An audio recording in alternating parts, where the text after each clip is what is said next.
Kembali lagi di Prabu Live. Yang mau kepo saksikan gosip-gosip hari ini, selamat menonton. Sebelum masuk ke Loli sebagai anak yang memohon penangguhan penahanan, Nikita Mirzani ini kan ditahan karena pasal-pasalnya kan pasal pemerasan yang utama, yang kedua pasal pencemaran nama baik Undang-Undang ITE, yang ketiga TPPU, tindak pidana pencucian uang. Jadi 3 pasal ini hampir semuanya ancaman hukumannya di atas 5 tahun. Nah, kenapa Nikita Mirzani kemudian ditahan ketika dia di BAP sebagai tersangka?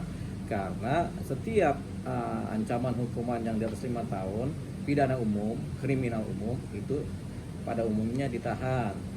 Jadi beberapa perkara pidana atau beberapa pasal kriminal yang harus ditahan, misalnya kasus perjudian 1, kasus pembunuhan 2, pencurian 3, pemerasan 4, percabulan 5, narkotika 6. Nah, sebagian besar kasus-kasus tersebut kalau ada tersangkanya pasti ditahan, dan kemudian susah untuk dilakukan penangguhan penahanan gitu kan. Kita nggak pernah dengar ada kasus pembunuhan tersangkanya ditangguhkan tahanannya, atau ada kasus perjudian tersangkanya dilepas ditangguhkan, tidak pernah ada.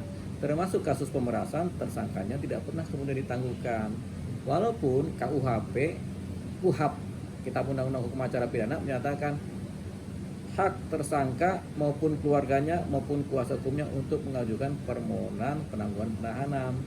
Tapi untuk kasus-kasus tersebut tidak pernah atau jarang sekali terjadi ada penangguhan penahanan. Kalaupun tersangkanya sakit, itu tentu dibantarkan ke rumah sakit. Rumah sakit mana? Rumah sakit kepolisian, tetap dijaga begitu. Jadi siapapun yang mengajukan permohonan penahanan terhadap kasus pembunuhan, kasus pemerasan, kasus pencurian, itu rata-rata nihil hasilnya gitu. Jadi entah nanti Nikita Mirzani yang ngajukan adalah keluarga besarnya atau si Loli sendiri sebagai anaknya, dia mengajukan kemungkinan besar tidak dikabulkan. Nah, mengenai Loli karena anak di bawah umur mengajukan permohonan, itu nanti akan dilihat oleh penyidik. Karena dia umurnya belum mencapai 17 tahun, dianggap belum mampu bertindak secara hukum begitu. Anak yang di bawah umur tidak punya legal standing bertindak secara hukum sebagai subjek hukum.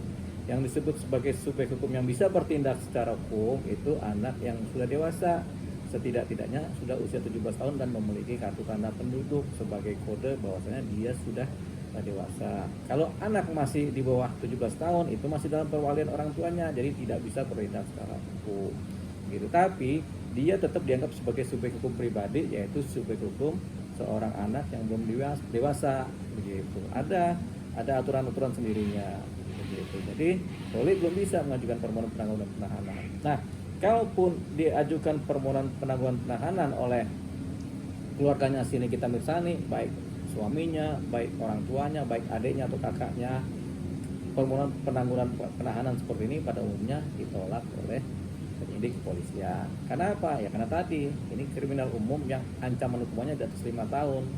Gitu. Contohnya kasus pembunuhan diancam di atas 5 tahun, dia kasus ini kemudian tidak bisa si pelakunya ditangguhkan penahanannya. Itu contohnya. Sama kayak pemerasan, mirip-mirip dengan kasus pembunuhan juga. Hasilnya akan kemungkinan besar nihil.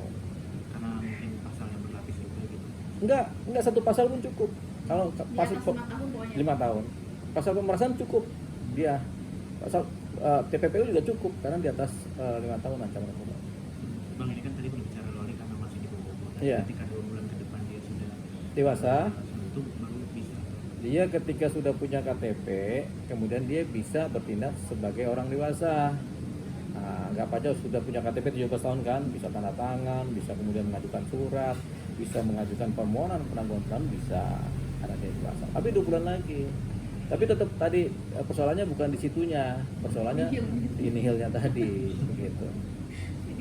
Berarti kalau misalkan walaupun dia seorang single parent mengurus anak 3 itu nggak ngaruh. Gak ngaruh kan begini, kan itu kan atribusi yang menyatakan saya single parent memang benar, tapi setidak-tidaknya seorang anaknya Nikita Mirzani kan pasti punya bapaknya, ada orang tua lakinya kan, ada bapak kandungnya siapa, atau ada tantenya, ada siapa lagi, ada omnya, ada orang tuanya Nikita Mirzani kalau masih ada. Jadi keluarga besar ini tentunya akan saling melindungi. Beda halnya kalau kemudian Loli ini adalah anak sendirian, tidak ada keluarga besar. Nah, tentunya si orang tuanya tetap ditahan dalam kasus demikian, tapi Lolinya sebagai anak yang di bawah umur kemudian diambil oleh negara untuk dipiara oleh negara.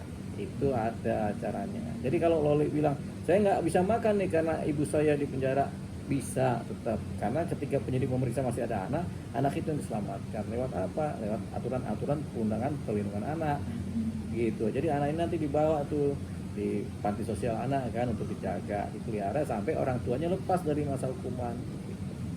Kalau dia adalah anak sematawayang yang tidak punya keluarga besar lagi.